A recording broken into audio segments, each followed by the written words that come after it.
Knicks family, welcome back to the God of Knicks podcast. I'm your host, Barrett. I'm here with the cousin Rick the Ruler and the brother, Andre Jalil. How you doing, family? What's up, baby? Chilling, man. Good, good. It's been a while since we had you on. You've been working, man. We miss your face out here. They switched my schedule up. I'm working nights now, so I'll be watching the game on the MSG Go app if I can. Yeah. That's how I watch the game. That's why I don't miss none. Shout out to MSG for that. But anyway, we are here because our Knicks lost to the Boston Celtics 99-75. We beat them first. It's important you point that out. We beat them first. Yeah, we beat them first. We beat them. We beat them first, and then they beat us second. We beat them third. They beat us fourth. Right. So this is the last time we'll see the Boston Celtics for the rest of the season. Two teams that play the Celtics without Fournier suiting up. Yeah. We missed our key piece, the most important piece. The most important piece tonight. Word. Was that was out is Evan Fournier, because he's our savior whenever it comes to Boston. He had 41 points the last time we played him, and we were kind of expecting him to give us a little bit more of that juice tonight, but shortly before the game they gave us notification that he would not be suiting up. I think a thigh contusion or something of that sort. But shout out to him. Hopefully he'll heal up soon. And unfortunately, the coach said, I want to see what we do without Fournier. Right? Imagine he really went that far. Let's see if we really lose without Fournier in there. But unfortunately, we don't play the Celtics again. But he'll be back healthy to play another team that he might wear green or something like that. So tonight, let's let's get the stats up here tonight. Tonight was a pretty abysmal night. Outside of quickly and RJ in terms of points, you didn't really see a lot of scoring. We clearly missed the shooting from, of course, Kemba and Evan Fournier tonight. But let's start off with Julius Randle. Julius was negative 17. 13 points. Who's that? 1 steal, 6 assists, 12 rebounds. 1 for 8 from the 3-point line. 6 for 19 from the field. 31.6% from the field. As a rebound to his shut the F up statements to the fans. Man. Yeah, yo. And I thought it was I in the last show I definitely said I think that was to the refs for the no call against Robin Williams III or whatever, but you were absolutely correct. It was definitely to the Knicks fans. It was to the fans. He's an idiot. I didn't mind it. I truly didn't mind it. I didn't even know, so I didn't care. I was like, and I even went to Twitter as soon as he did it. I said, "Stay right there, cool. Be that guy for the rest of the season. I don't care. Curse at us." My boy tweeted it. He said it's the toxic Knicks fan in you. If he's a curse at us, we'll take it. We still love you, baby. And I'm like, hey, listen. I said, curse at me if this is how you gonna play. I don't care. Curse at me every game. No. You know what I'm saying? Curse and then apologize. Yeah. Well, I mean, the apology was for the post game statements. That's really what the apology was about. Yeah. Which I think he probably went a little bit too far there. Which I still don't think was a big deal. Sometimes I think people make a big deal out of these guys being emotional, and I was gonna say it sounded like a mental breakdown. Which, are we surprised? You know what I mean? Nah. Looking at what he's been doing this year, what the team's been doing, and the fans have been blaming him. Of course, he's the best player. Understandably so. For a Nick. Yeah, especially the best Nick. Apparently, so we just want to see better. And I said it last show. I said I don't care what happens. If you are a player in New York, we're gonna call you out if you don't play well. It's that simple. I don't care. We're just gonna sit down. Hey, cool. You had a bad game. It's all right. Bad few games. It's all right. Don't worry about it. Nah. After that bad few games, bro, like, yo, what's up? Let's figure it out. What's the deal tonight? And look back tonight, he had 13 points. on a pretty bad shooting. I mean, 31.6% from the field and 12.5% from three. I mean, it's and 0% from the free throw line because he didn't shoot any, which is to me a big red flag as to what he was really doing tonight. He was just shooting out there, not much attacking. But I will point something out about that, and a lot of people aren't going to like it. We may have to move on from Mitchell Robinson, and as much as I don't like to say, I mean, it's not like a big statement, but just for I think Julius Randle. I mean, who was Mitch being guarded by tonight? Robert Williams, and actually Fred Katz had talked about that. He tweeted about it. Robert Williams being guarded by Mitchell Robinson, and Randle's not going to drive down there and get double teamed by Robert Williams the entire game. So I don't know. I feel like as even Mitch's good games, there's still just things that in terms of spacing, which I've always said, I've said this for the past 2 years on our show, that I'm not sure how long RJ, Julius, and Mitch can stay in the same team, because you can't have three guys that primarily clog the paint, especially when it comes to Mitch, who's not going to stretch the floor at all, and which is why everybody's in love with the idea of Cat. You know what I'm saying? For us, we got to find a stretch big somehow, somewhere. Because if Julius is going to be the guy that we're going to rock with, we're going to have to find him some space. He can't not take any free throws in the game. Like zero. He literally took 0 free throws in 37 minutes. True. So I don't know. But what have I been saying about our center position since the playoffs? Since we lost in the playoffs? Can't score. Can't put the ball in the You're basket. not putting any pressure on any center, any defender in the league. Nobody's having a rough night. I mean, if Mitchell is getting alley oops, nobody can stop that. Like, if he's getting alley oops and he's in a good position to catch them, that's what that is. But he's not putting things back. Like today, he was getting rebounds, and he was throwing them back out. Mm-hmm. He's not putting pressure on anybody. He can't shoot free throws. You look at his free throw; he's just throwing them up there. He's rushing. Yeah, tonight was awful. Huh? Yeah, tonight was awful. His free throws were awful. Yeah, he just looked like he's throwing it at the rim. He's not stopping. And it just like, even when he does it looked like he was knocking down the second ones all the time. But it's just like after he does a horrible first one and he focuses a little bit. I don't know what happened with Mitch, because at some point, I think in his second year, he had become a better free throw shooter. Yeah.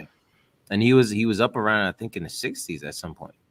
Like low 60s, which for Mitch is good, or center. But I don't know what's happened since. I know he's gone through a lot of injuries, hand injuries, wrist injuries, all kinds of stuff. And excuse me, I don't know. I don't know what we're gonna do with Mitch. We still haven't signed him to an extension. He hasn't really shown us consistently everything that we need in a 5. I don't think he's gonna be in next year. You don't think so? I don't think so either. I don't think so. I was also thinking that Obi might not be here. They may let him go too, because I mean, like I was thinking about it. I like him, but like when they put him out there, they don't give him enough minutes to perform. And when he's out there, he just makes silly mistakes. Like tonight, he didn't do much of anything. See, and this is the thing. Obi's starting to get risky because he's not out there for long, so he's trying to make a big play every single time he touches the rock. And when he does that, you're going to make mistakes. He's 0 for 3, 2 rebounds. He's just out there trying to make a play instead of just being calm and playing basketball. And he's going to need to be able to do that wherever he is. So I don't know what this team is going to do, but something needs to be made. Addition by subtraction. I'm not saying bring some other guys in. We got a lot of the pieces we need. They just need to play together and develop chemistry. Yeah. But next guy I want to talk about, of course, is our second best player. RJ Barrett, who had on the points scale, he had a pretty good. He's our second best player. Yeah, he is. Don't start. Yeah, I knew as soon as you said the second best player, I was just like, "Here we You go." kind of know. You kind of know. You knew it was coming. Let me plug up here. I just don't. I just. Hey, listen. I didn't make up this team, but that's what the team is. But anyway, 19 points, 6 rebounds, 2 assists, 2 steals, negative 21, our largest negative, because of I assume it's because of the free throws.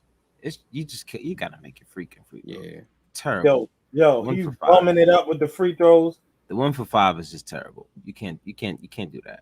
Yo, that's I don't know if that's a lack of focus or like what is that, bro?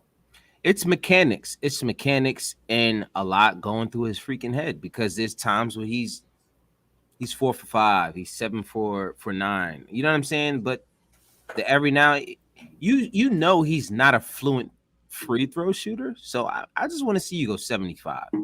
If he goes 75 from the free throw line, I'm cool with it. But anything under that, it's kind of like, come on, bro. You got 20% from the free throw line. That's not gonna cut it. 4 for 9 from the 3-point line, which he was the only guy that outside of Quickly that you could really in Grimes that you could really count on tonight from 3. He was hot early, and I think a lot of the free throw shooting kind of messes with your rhythm, especially when you're playing well and you keep going to the line and misses like something negative for you to think about. If you're already playing well, you don't need anything negative to think about on top of that. But 19 points, leading scorer tonight. It seems like they're trying to go to him more, which I think he just needs to be involved. I don't think he needs to be gone to as a scorer, which is like what I said last show. I don't think he's that go-to scorer, but he usually likes to make the right play. He's not out there just throwing the ball around. There's a few plays tonight where only Julius couldn't catch his ball, which is weird. It was like 2 plays where Julius he drives and he kicks, which he does well. With everyone else who's a shooter catches it and puts the shot up, but twice Julius didn't catch it. One he caught it like he had to tip it and catch it, and the other one it went like all the way back court. And I'm just like, if you're out there at the 3-point line, you gotta just be ready for it. And I don't know if the mix-up is RJ's fault or if it was Julius's fault at that point, but they usually say it's the passer's fault. But the only player tonight that couldn't catch a pass from RJ was it in a row where he just missed him? Yes, it was just that's what I'm saying. It was just Julius. Yeah, everyone else caught it. Julius. I mean, he catches anyone else's pass. I don't know. Maybe it's his hands. Does Julius have small hands? Let me tell you something. Remember we talked about this. Remember we talked about before. That's a good question. Julius likes to pass the ball to Evan Fournier. He ain't have him there. So if Julius is looking at you like he about to pass it to you, and then he doesn't, then you take off the run to get out his way because they were going to be on top of each other at one play. Mm-hmm. So RJ Barrett went to cut to get out of the way, and then he passed him the rock. He was too late. Like you got to make that decisive move. Yeah. But RJ Barrett is from what we talked about. He probably already felt he wasn't going to pass it to him. Mm-hmm. Yeah, I mean, he usually feels like that. That's what I'm saying. So then he just ran, and it's just like, oh man, yo, you don't pass me the rock. I ain't know you was gonna try to give it to me this time. Yeah. Which is why he has so much better, like just fluidity with the second unit because they actually look for him. Certain players just look for him more. I noticed that Julius, not that he doesn't pass to RJ. When RJ's hot, he gives him the ball. But he's never looking for RJ any other time. Like, if RJ gets the ball and he makes a play and he's hot, he's like, all right, cool. I'm going to get you the ball. But any other time, it's like, where's Fournier? Where's Kemba? You know what I'm saying? I'm going to set the pick and then, give it back to you, 2-man game kind of thing. Yeah. Or I'm going to drive in, and if you happen to be the open guy, I'll kick it to you. Which was what happened tonight. Julius drove in and he drew in 2 defenders, and RJ happened to be one of the guys open at the 3, and he knocked it down.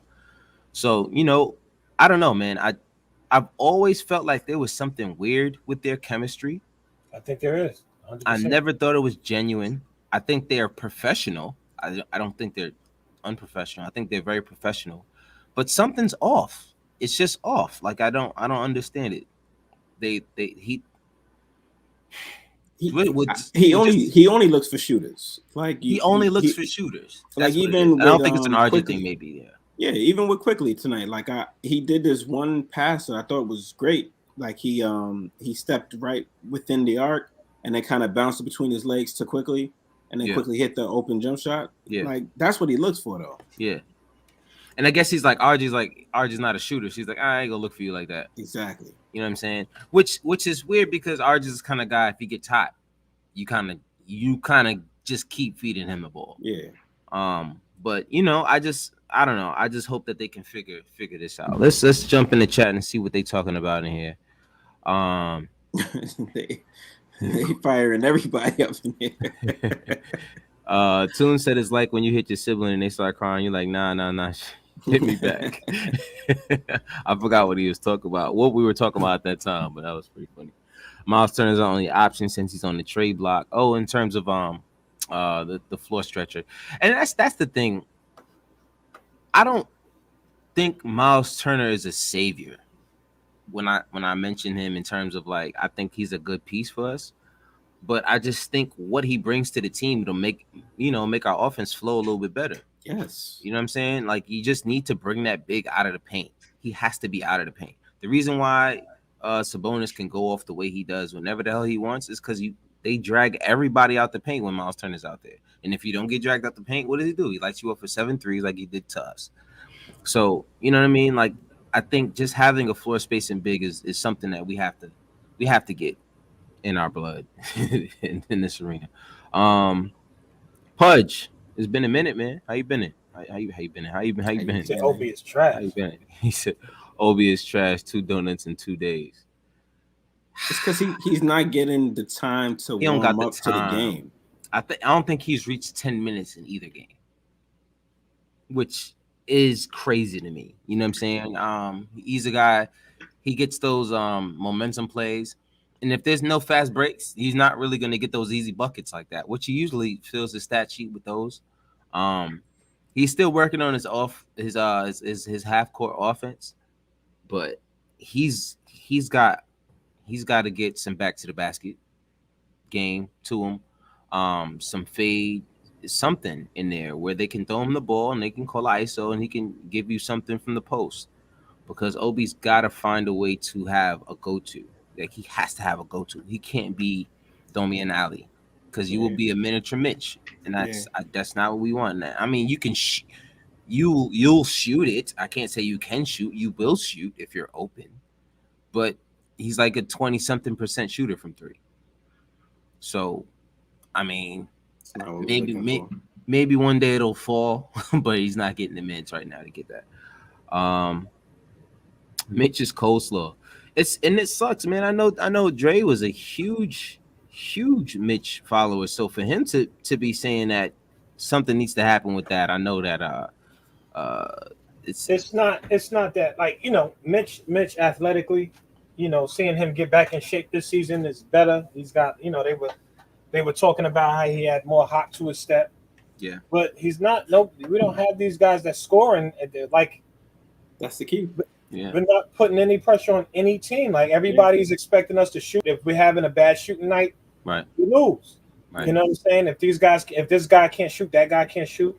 I still like Mitchell, but he can't score. He doesn't score on his own. He doesn't create any scores. He doesn't scare anybody. You got somebody like, when you look at the Greek Freak, yeah, how much he can do with that body. I feel like if I was a coach, I'd be like, yo, try it. Try to shake the center. Try to do something. Yeah. Let's see if we could get something out of you. Like, shoot that 3. He was talking about he wanted to shoot last season. They're not letting me do X, Y, and Z. Like, yo, give it a shot, bro. Like, you do it. Word. I mean, I'm just saying. I'm not hearing all this. I want to shoot, because anybody who wants to shoot shoots. That's what I'm saying. And I remember when I saw that last year, I was like, oh, all right, well. And then he had a couple opportunities. I'm like, well, he didn't take the shot there. You know, he puts the thing back. He gets nice rebounds, and he fights for the rebounds and stuff. Sometimes still a few stupid fouls here and there. And you know, we need a center, like, whether it be Karl Anthony Towns or Miles Turner, And I'm not really saying I really love Miles Turner, at least not like way better than Mitch, but Right. the brother can score. Yeah. You can He stretch can the floor. like nobody else. It's unreal. These both of them, Karl Anthony Towns. I wouldn't be surprised if the Knicks tried. I'd be disappointed to hear that they didn't, especially if you're not paying this dude. Which I feel like if I was in that position, I wouldn't have paid him either. I'd be like, yo, let me see. This is your last season, bro. We ain't gonna pay you. If that's like any fire to put under you, then you know that, and you still sitting there and you're not scoring. And he's playing some good basketball, but the brother's not helping us in the playoffs against no bigs.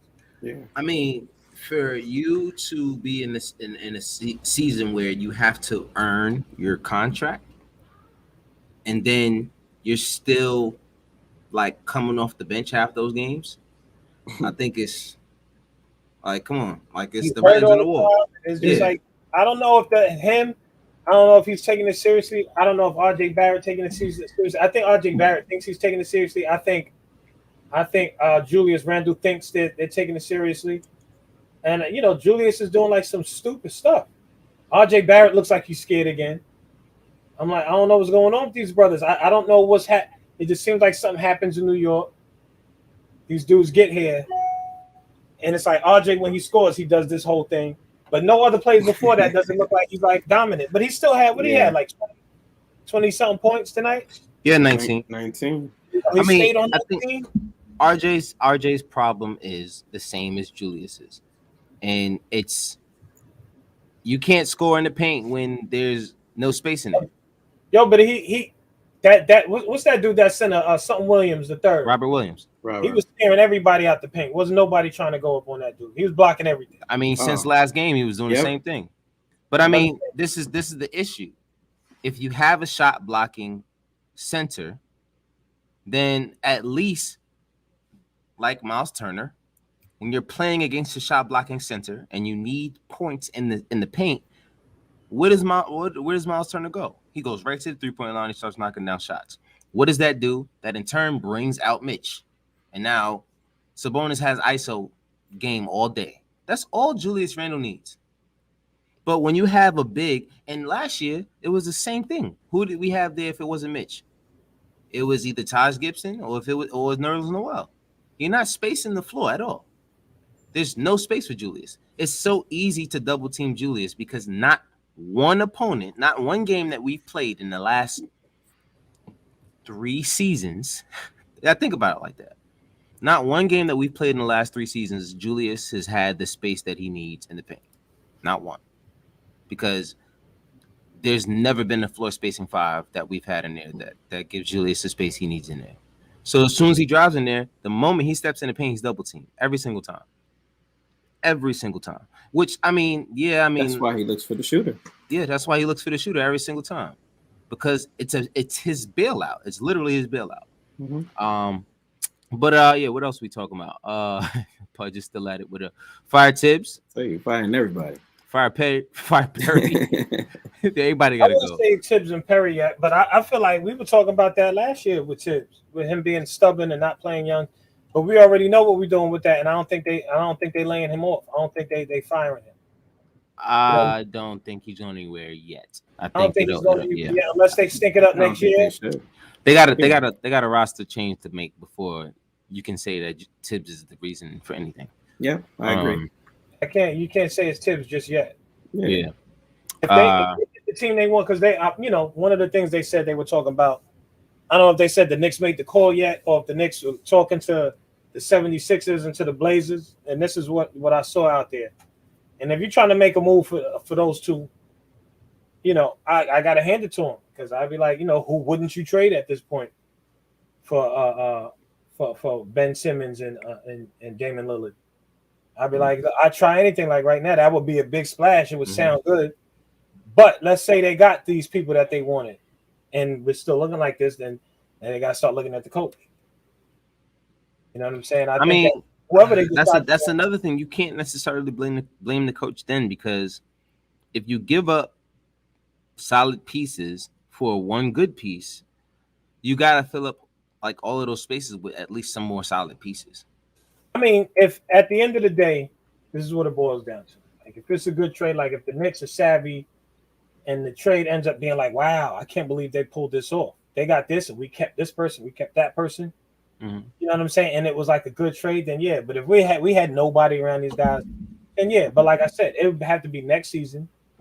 Because if we did get Ben Simmons and we got Damian Lillard, somebody's coming to New York. People are like, yeah, I'll go over there. We're gonna get all the dudes trying to revive their career, trying to come to New York. Everybody's gonna want to be here.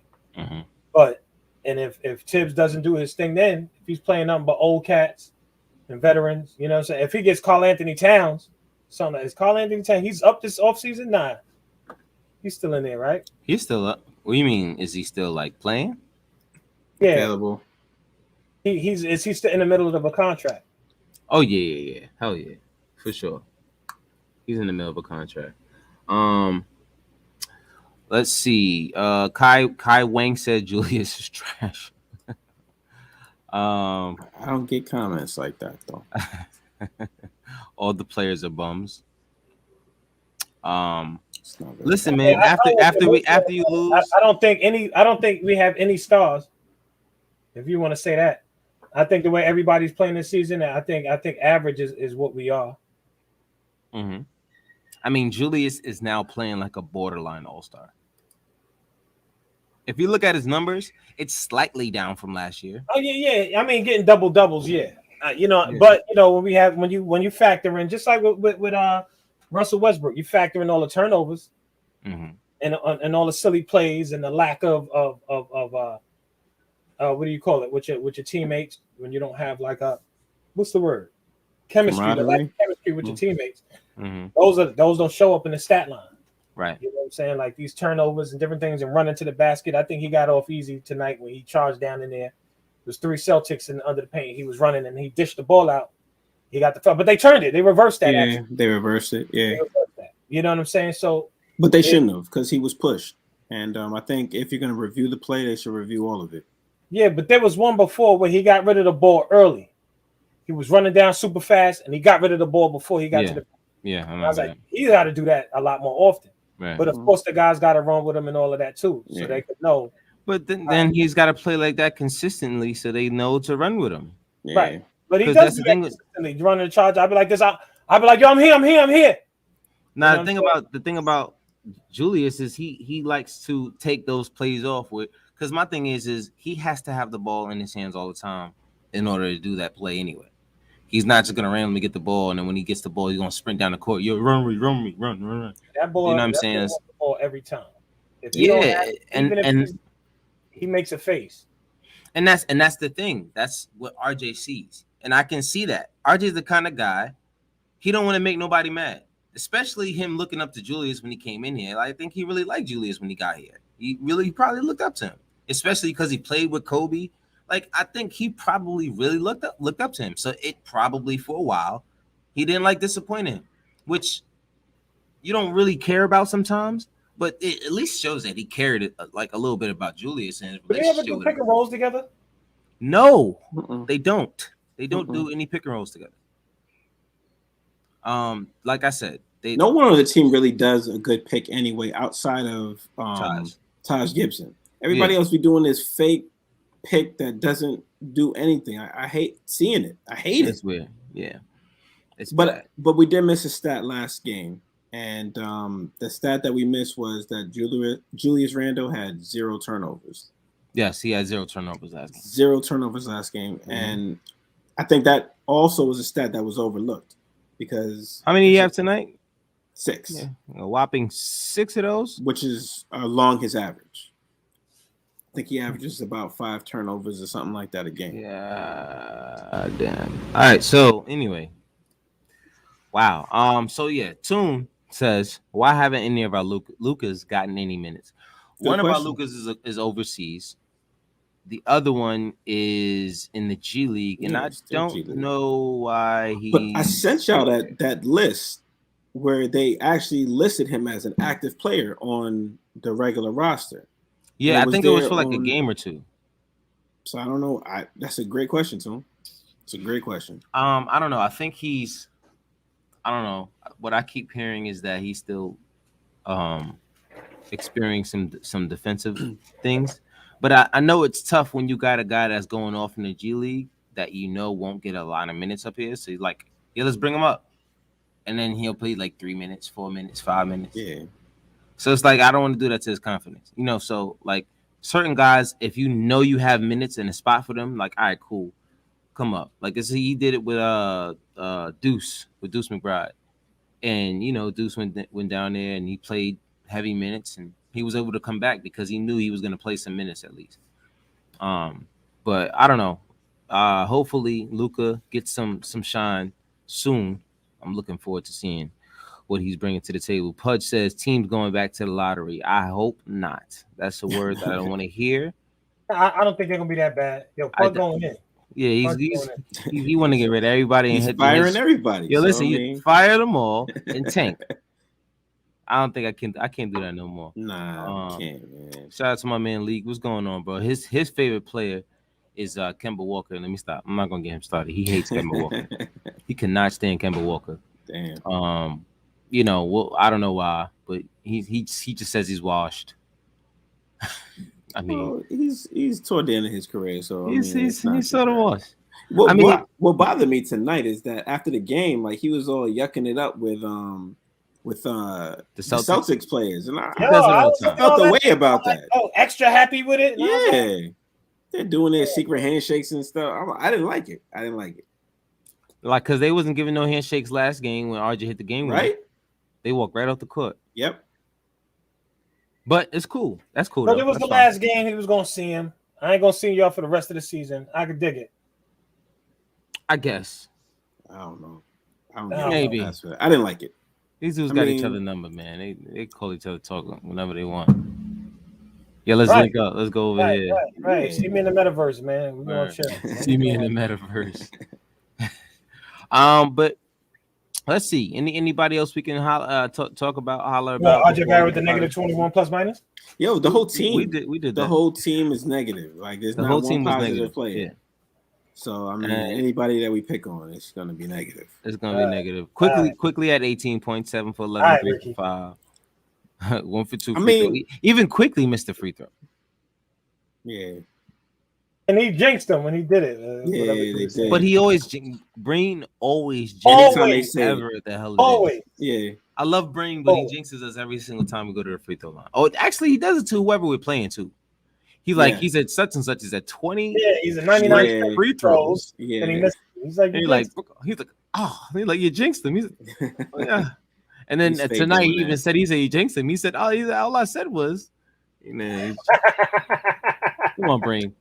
He knew it too. He because he tried not to say what he, I guess quickly's percentage, but he did when he went to the line. He said the league's #1 free throw shooter. Yeah, right.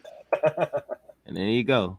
Yeah, he's thinks. I feel like everything. There's like some record. Yeah. He should have said anything until he made him. Like right. From now, I won't say anything. Prior to this, he was 99%. Prior to that, he was 99% from the free throw. Prior to that miss there. And let's talk about Burks real quick. Burks has been inserted into the starting lineup multiple times consistently for our lack of a point guard. Clearly, Kemba is out. I don't know why he's still out. That's 2 games now that he's been. That's active. Not protocol. No, he's been active for 2 games, but he's not playing. And it wasn't protocol because it was his ankle that he was out for, or something he was out for, his knee or something. But then he's missed 2 games since being cleared to come back. Rose. So Rose missing however many. I think we won't see him until February. Which sucks because you know what Rose means to this team, man. Rose and Taj are like our backbone. They're like our backbone. And especially when Taj misses a game, you can see it. Like it's the energy is weird. Like, you know what I'm saying? Like these guys just don't, they don't rotate right. It's like there's nobody to look towards the bench to correct their mistakes.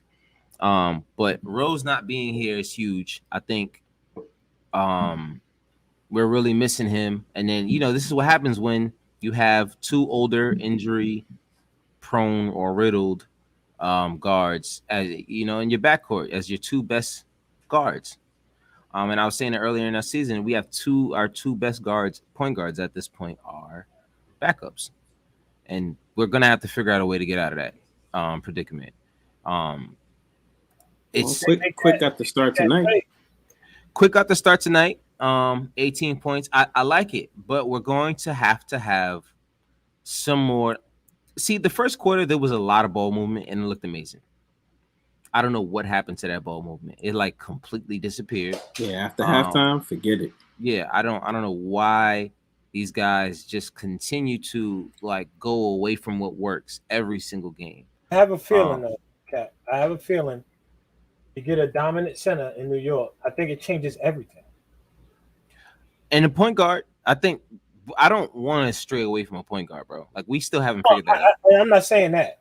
I think regardless of the point guard we have, the best point guard ever, I just think that the game changer would be a center. Yeah, I just think that a game changer. Yeah. Yeah, dude, it's just it's outrageous the amount that these teams are getting away with. Their centers could float. They could do whatever they want to do on the defensive side of the ball. Yeah. You know what I mean? Like the reason why this guy's getting so many blocks is because he don't have to stay with Mitchell. And he respects him a little bit. You can see they respect him. Yeah. But it's like, nah, like you got to be scared of this dude. You should be sticking to him like white on rice. Mm-hmm. Right. The centers out here, they have free reign. They run around, they doing whatever they want to do. Mm-hmm. But I just think that's a big piece that the Knicks have to focus on. Yeah, floor stretching big. I don't know which is more important. I think a key. All right, I'll say this. I think what we need to take us to the next level is a floor stretching 5. But I think the position we're going to have to figure out in order, even if we get the floor stretching 5, but we don't get that right point guard, like what are we really gonna do? You know what I'm saying? It's just I don't know. It's just it really sucks. What's going on in this chat from Lord? Yeah, this is sometimes why when I go live on Twitch I gotta like block the comments because these bots are crazy. Anyway, Leak was talking about Kemba Walker here. He trash. He said I don't think he's another Jeremy Lin though. That's hurt. That's crazy to say though. That hurt because he was here before Jeremy Lin and he's here. He's still here now. And he's that guy. Come on, don't do that. Don't do that to Kemba, man. Yeah, I think another that's a Jeremy. Bit much. Yeah, that's a bit much. Come on, Ken. Come on. I know you don't like him. Lonnie, what's good, Lonnie? He said, "What the fuck was that tonight?" Listen, it was payback. That's what the hell it was. It was payback from last game. They didn't even look that good though. Listen, neither team right now. Neither team looked good. I mean, they both had 40 something in like the early third quarter, a late second. Halftime. It was 42-44. It wasn't like they was blowing us out. Yeah, it was 42-44. It was a bad game. But I do know that they went home and they watched that RJ Barrett shot just as many times as we did. So they wanted to get back at that, because they played, a good game and it just lost their lead. Mm-hmm. And that's you can't do that. You can't do that at all. They lost their team. Forget about the lead. They lost everything. Disappeared. It was crazy. Did we shoot like 5 or 6 air balls tonight? It was a lot of those. It was a lot of air. A lot of missed layups. We was building a new house. Mm-hmm. Yeah, it's kind of like, all right. Yeah. Izzy, what's going on, bro? Tough pill to swallow tonight. Yeah, man. It was a tough one. It was a tough one because you're missing at this point Kemba and Evan, who in the recent 2 weeks they've been playing pretty well. Especially since Kemba came back, he's been playing well.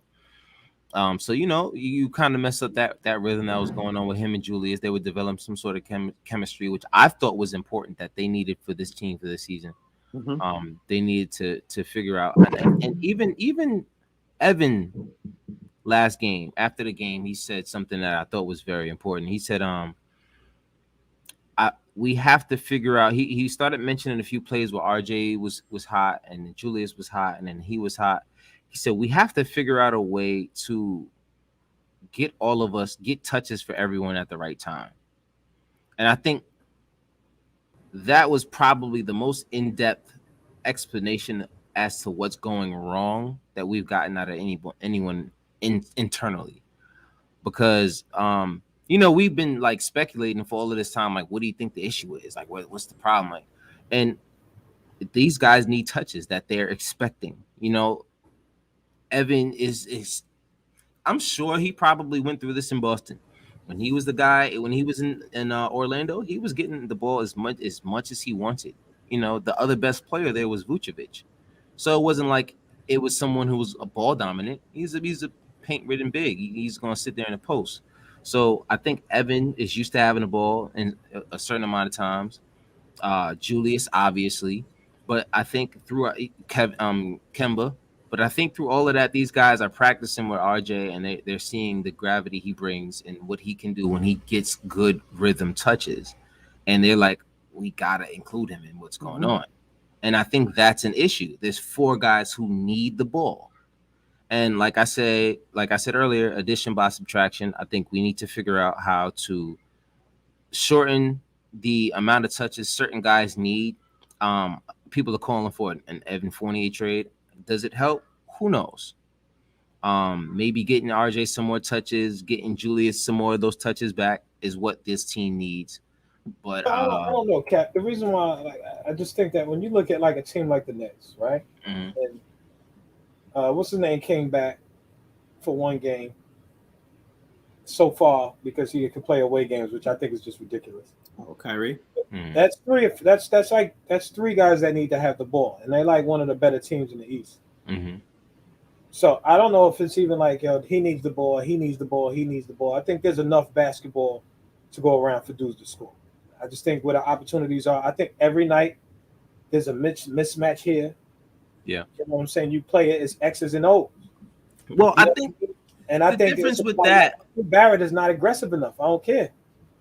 Well, you're talking about the 3 guys in Brooklyn. Those are the 3 of the best scorers in the game. Right. But So they all need the ball. But the difference is whenever they get the ball, they can score. Like you're talking about with our team, we got games that depending on the matchup, maybe this guy can score, or maybe that guy can score. Like we don't got that. That's like real teams, regular teams have to deal with this kind of issue.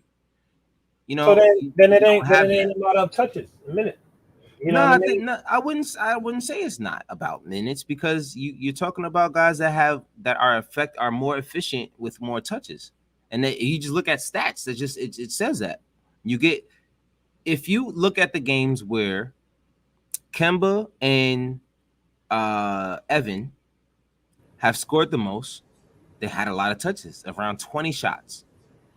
That's the only time you're really going to get effective games out of those 2 guys. You're not going to give them guys 10 shots a game, and they're going to give you six makes. That's not happening. That's just my opinion. Like, and now if Kemba and Evan can both get 10 shots each and make 6, and then you can give the rest of those playmaking. And that's the thing. I don't even think, like I'm saying, well, RJ doesn't need to score, and that's what I said to you earlier. He's not a scorer, but he's more of a playmaker than he is a scorer because he makes better decisions with the ball a lot of times than Julius does, even though Julius gets more assists. But RJ is not really ever looking for the selfish play because he's not looking to score every single time. I just think a lot of times he gets the ball, it's like, yo, it's your turn to score. So he has to go score or find a way to get a basket. But I think if he got the ball in more position to be a playmaker, it would allow him to fill out the game more to get shots in positions where he can actually be effective. Now, you're talking about Evan. Evan is going to shoot the ball primarily every time he gets the ball. He's not going to swing it around in the offense. That's not efficient basketball, and that's kind of what I was talking about before. If you want Evan to score you 15 to 20 points per game, he's going to have to take 15 to 20 shots per game, every single game. And it's going to look good sometimes. It's not going to look good. And this is why we feel the way we feel about Evan, because of that exact reason. So I'm not saying RJ deserves anything. What I'm saying is you have a bunch of guys who, even outside of RJ, if you remove RJ from the equation, you still have Evan, Kemba, and Julius who need 20 shots a game to be effective. on the scoreboard. They just have to. But So I mean, I agree with you, but I don't think Randall needs the ball because, like, I feel like we mentioned from time to time that he's looking to pass it to someone who can score. So because RJ is not a scorer, like you just said, he's not going to pass it to him, which is one of the things that we pointed out, that he doesn't pass RJ the ball like that because he's not a scorer. And I think Julius needs someone who's a scorer because he likes to draw the defense away and kick it out. He also likes to, shoot when he feels like shooting. But if you're going to be the star of a team, that's just something that's going to be innate. But so I don't know if it's about touches like Dre said. I think it's just about how the team works together and what this person is good at. Does it work with what this person is good at? And I just feel like right now that's not what we have. Yeah, I think it's a lot of that issue. I mean, but if you look at what Julius does best, and you look at what they've wanted RJ to do, which is what he did last year, he ended up a 40% shooter off of spot up threes. And I mean, I don't know what better fit you have for Julius than a spot up 3-point shooter, and he was 40% off of that last year. Yeah. You know what I'm saying? And I mean, it's just what the numbers say. Yeah. Even you look tonight, he was the second best, or probably the best, in terms of percentage shooting from three. What do the numbers say here? RJ was 4 for 9. 33%. Quickly was 3 for 5. 63%. Yeah, and then Grimes was 2 for 4. So he's doing exactly what you need to be productive around Julius. You know what I'm saying? So I mean, I don't know what else. And that's what I'm saying. If Evan was there, it would have been a lot easier because Evan is more of the shooter. You know what I'm saying? So he feeds Evan, and that gets Evan going. But at that same point, RJ's in the corner somewhere or at the hash, just waiting for the ball. Same thing with when Kemba's in the game. I don't really see a lot of Julius Randle and Kemba Walker pick and rolls. I don't know why Julius doesn't really set a lot of pick and rolls with him. But I think that, even with Mitch, last game, I think, was it last game? Yeah, last game when Mitch had one of the alley toward the end of the game, I think it was like his third bucket the entire game. Yeah. Like nobody's looking for Mitch. And the only person that looks for Mitch out of that bunch is RJ. I don't really see Julius Randle get Mitch the ball in terms of unless it's like a dump off because someone, the big man doubled. He gets him those passes for sure. But making a play for Mitch, he doesn't do that. So it's just a lot of stuff that work and don't work with this team. Exactly. You know what I mean? And we have to figure out, and kind of like Monica McNutt said after the game, there's just a lot of there's no way to play. There's no structure.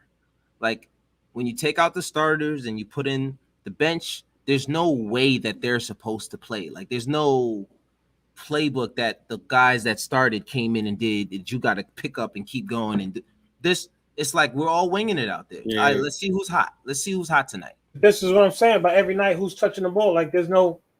It doesn't matter. Like if you, like I said, if you have a team like that, you got like your LeBron Jameses, which Anthony Davises and Russell Westbrook. And not saying that they're doing great either. Right. But like these guys all need touches. But let's say if hypothetically the Lakers are winning, let's say they're the top team in the West. You know what I'm saying? Nobody's saying nothing about how many touches. You know what I mean? I think it's just I'm just saying it's a little more about. It's also about coaching. Right, and that's why what's your man over here said? Pudge. Was that Pudge that said we got to get rid of him, or was that Malik? No, that was Pudge. That was Pudge. Yeah. You know what I mean? And we talked about this his first year. And we see some of the stuff he's doing, and it's kind of like I don't know if he was the guy, but we're trying to be optimistic about our coach. Like I don't know what they're doing out there. That's what I said. Why isn't RJ and Julius look like he don't like dunking? He don't like what? He don't like dunking. It don't look like. He's never. And this is the thing that goes back to that goes back to the freedom he has to roam in the paint. He doesn't have much. He's not the guy, unless Julius is coming downhill, he's not trying to dunk it. Like, unless he's like full court, like I got steam already and we already like a step past half court and I'm already like going 15 miles an hour. That's the only time Julius is going to dunk the ball on you. He's not going to dunk it on you in the half court. You ain't doing no, you're not doing a pick and roll where you're throwing an alley-oop to a guy who ain't trying to jump. Right, and that's my thing. This is my problem. If Mitch is, and this is another thing that's a basketball thing.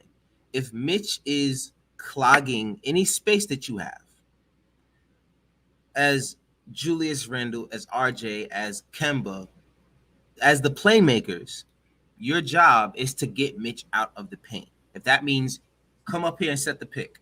One thing that Grimes did earlier in the year, he called for a pick. Mitch comes and set the pick, and somebody, I think Obi, cut to the basket. Boom. Get Mitch out the paint. You know what I'm saying? Because with who comes with Mitch? His man. And that's all we need. That's all we need. Come set this pick real quick. Oh, Allie. It's simple basketball. Every time they do that, because I've been seeing that play, and I'm like, they drew that up, or did that just? Sometimes it looked like sometimes it's drawn up. Sometimes it is. Yeah. But it's also, it has to be in the mindset of when the play breaks down, we can still run this play. Like, you don't have to be in a play to run a pick and roll. Oh yeah. Like, to me, I feel like the breakdown should be, all right, yo, nothing else worked. All right, ISO, pick and roll. Simple. Whoever the ball handler is, we have 10 seconds to go. The play didn't work. Let's run a pick and roll and see what we got. That's it. Like, at least try it, especially if Mitch is on the floor. But nobody. But Mitch doesn't set the screen. But Mitch doesn't set good screens. Right. I mean, right. I mean, there's a lot of things that need improvement. I mean, that's tough. Look, we just do a podcast. We can't fix it. We just gotta say what we see. We want to. Yeah. Even if we put our finger on it, it ain't like they listening. Right. You know yeah. what? Exactly. Let's start up next podcast. Great. Like, you know what I mean? Listen, I disagree, man. I swear they listen, son. I guarantee you, if they, you said, because what? Because I feel like anytime we have a podcast, we talk about a specific player. Like the very next game, they do exactly what we talked about, and I swear it happened on a number of occasions. Plenty of occasions. I feel like if this is my job, if I work in the front office, and then I'm sitting here listening to you guys talk about what we should be doing, I'm sitting here the whole time like, shut the hell up. Like, you know what the hell you talking about. I know I would. Like, you don't know what you're talking about, but then I would. They say something, he'd be like, that's a good point. You know what I'm saying? Because we're not lying. We seeing what everybody else is seeing right now. But that's really all we got. What anything else you want to talk about? Any of these other guys that's on this list here?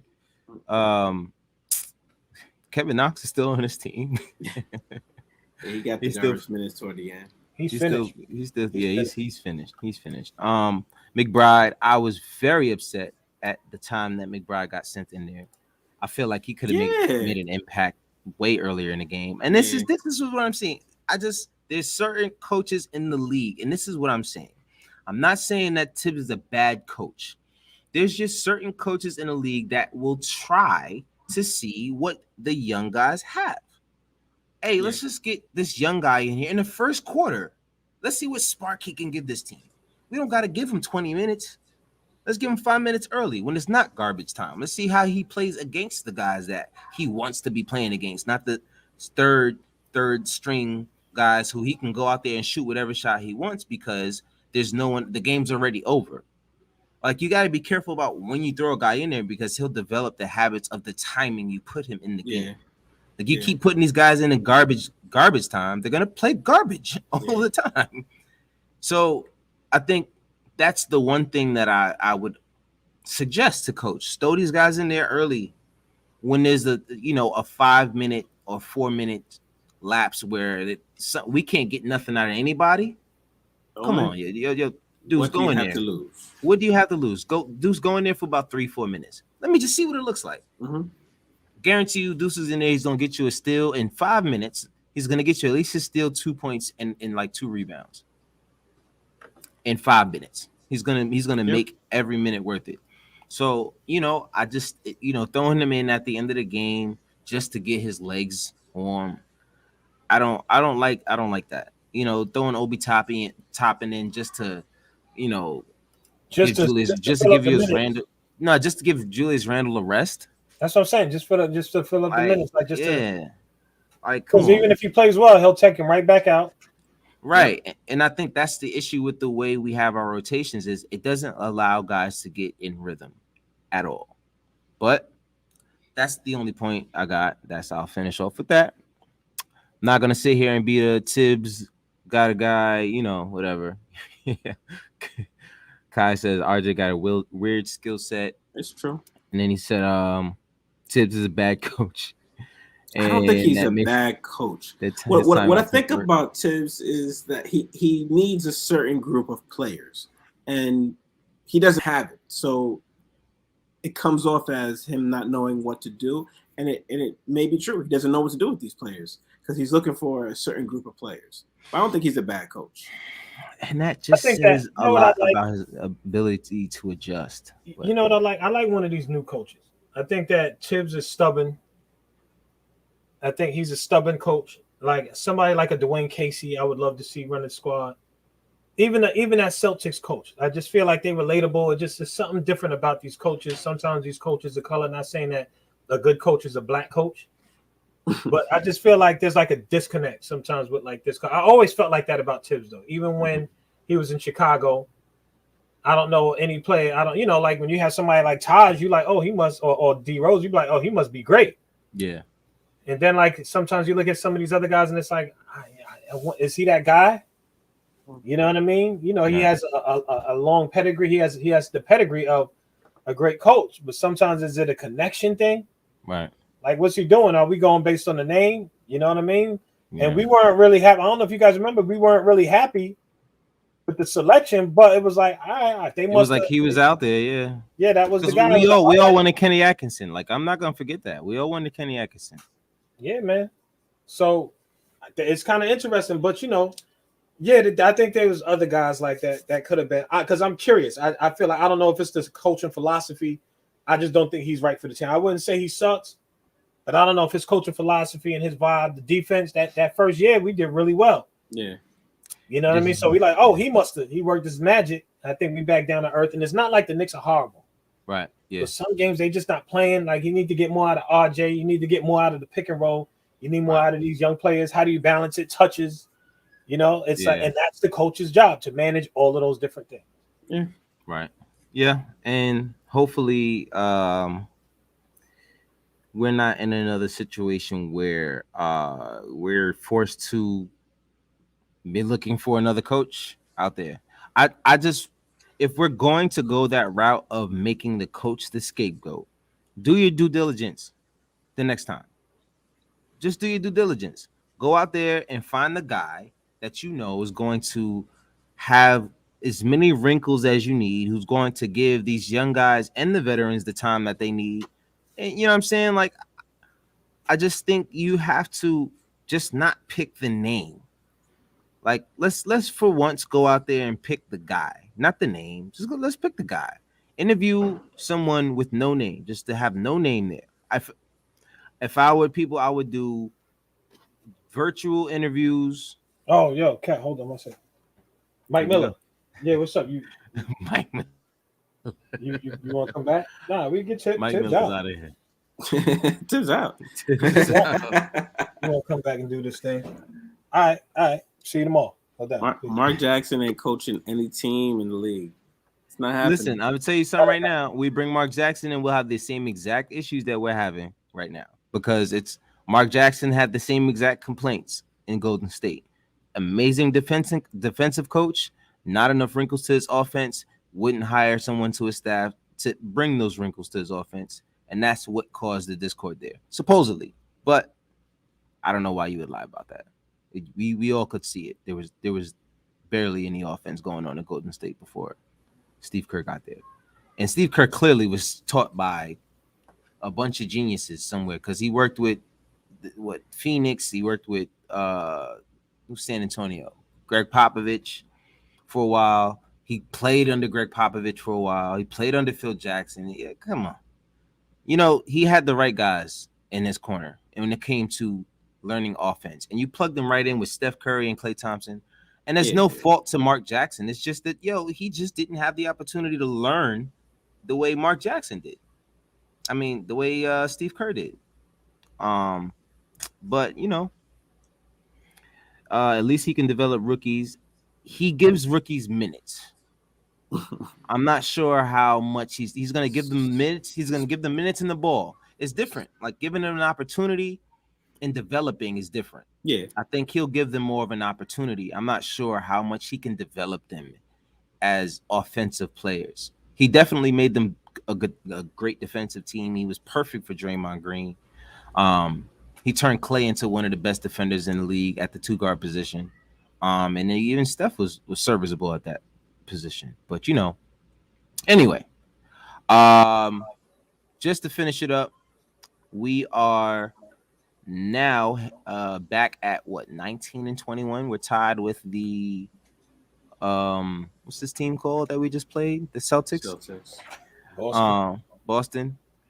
And that is clearly not where we wanted to be. We were headed towards being 500, but it's okay. It happens. Monday we play the San Antonio Spurs.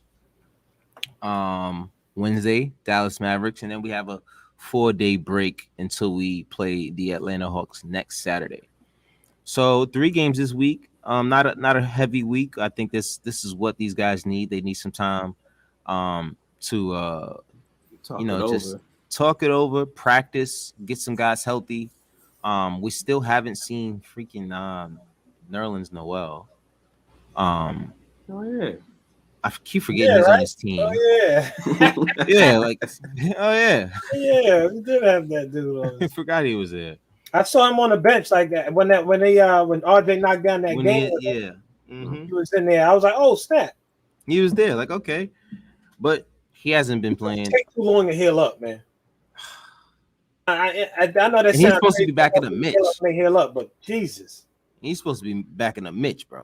Like, jeez, come on, son. Come on, B. Like, damn. We just signed them, and this is the annoying part. When you sign guys, and then this kind of stuff happens, you give them the money, and then they don't play, whether it's for injury or whatever. That dude take forever. I send both of them out. Who? Mitch and yeah, I mean, for a center that could actually make a difference, that could score. Neither one of these, they're the same player. Yeah, and they both they get hurt. Take them forever to get back. I'd get me a small big or something like something. RJ Barrett says Evan Fournier was definitely missed tonight. It's always next man up mentality, and we've got to figure it out. I mean, you guys got to play defense too, but and Evan was going to be the one to play defense, so I don't think Evan was the piece tonight. I think you guys needed to play some defense. He was missed offensively. Yeah, he was missed offensively, but you guys got to play some defense. And there was a lot of simple, just giveaways. But anyway, Monday we played the Spurs. I think we beat them the last time we played them, so they might be trying to get some revenge on us. But then Wednesday, we got a good one. Our first game against Dallas. Hopefully KP plays and gets dunked on. I want everybody to play that game. I don't want any excuses. I want both teams fully healthy because I don't want any excuses. But yeah, man, looks like we got an action-packed week, and then we finish it off next Saturday against the Atlanta Hawks, which will be a good one. And that's all we got, man. You guys got any final words? Let's go Knicks. Let's go Knicks. That's it. That's all you got. Well, I hope the Knicks. Let's go Knicks. Oh Jesus, give me something. I mean, I think by mid-season, by the All-Star break, we could be at 500. I'm hoping. I think so. I mean, we're touching it. We're right there. And the same thing before we got D Rose last year. We were around the same, and then we got D Rose, and it just elevated us. And speak of the devil, Kai Wang says we will play better when D Rose comes back. Which you kind of gotta expect. And shout out to the chat. You guys are in here. Where? His icon picture. That's Penny. That's Anthony. Lil Penny, right? Oh yeah, Lil Penny, Yeah. the doll, the doll from the LeBron I commercial. don't know. Yeah, I used to think that was so cool, man. That was dope. But Those when I look commercials at it were dope. now, I'm like, yo, this is mad corny. It's like some. Nostalgia. Yeah. All right, and Chase says, I think the Knicks will take a THT trader, Taylor Horton Tucker. I'm scared about Taylor Horton Tucker because a lot of Lakers fans have been telling me he's trash. And I'm like, what? I'll take him, but then you know how that usually goes. When you say I'll take him. Yeah, sometimes some players just are not good on a certain team. You put them on another team and they elevate. So they elevate. But Taylor Horton Tucker he's a good guy. He's a good player. He can put the ball in the basket. I don't know. First of all, I know they'll trade him. They would trade him, but I don't know would he replace Evan? Maybe. I mean, the Lakers could use Evan. Listen, guys, focus. Don't look at this guy. Listen. Don't listen to what he's talk about right now. You think I didn't see him in the chat? Where he's not here right now. I just think it's funny, man. How's this for a smile? How's this for a smile? I don't know, Chase. We'll see. Hopefully, that's something that I think that let's shake it up. Let's get some guys in here, but let's also bring in guys that we know would be conducive to more ball movement and chemistry for this team. I think that's the next step. Like getting players here, as we see, that just didn't work. You don't just throw players on the team. You got to make the right decisions and put guys in. Like, if you put in a Gallinari instead of Evan Fournier, Gallinari is going to have more of a, all right, let me play my role more than Evan. He's not going to say he's going to play more of a team game. I think thing about Gallinari is as much of a sharpshooter he still looks to pass. But like I said, you just got to be smarter about how you did things. And my man Dante is in the chat going crazy because we lost. On that note, we out.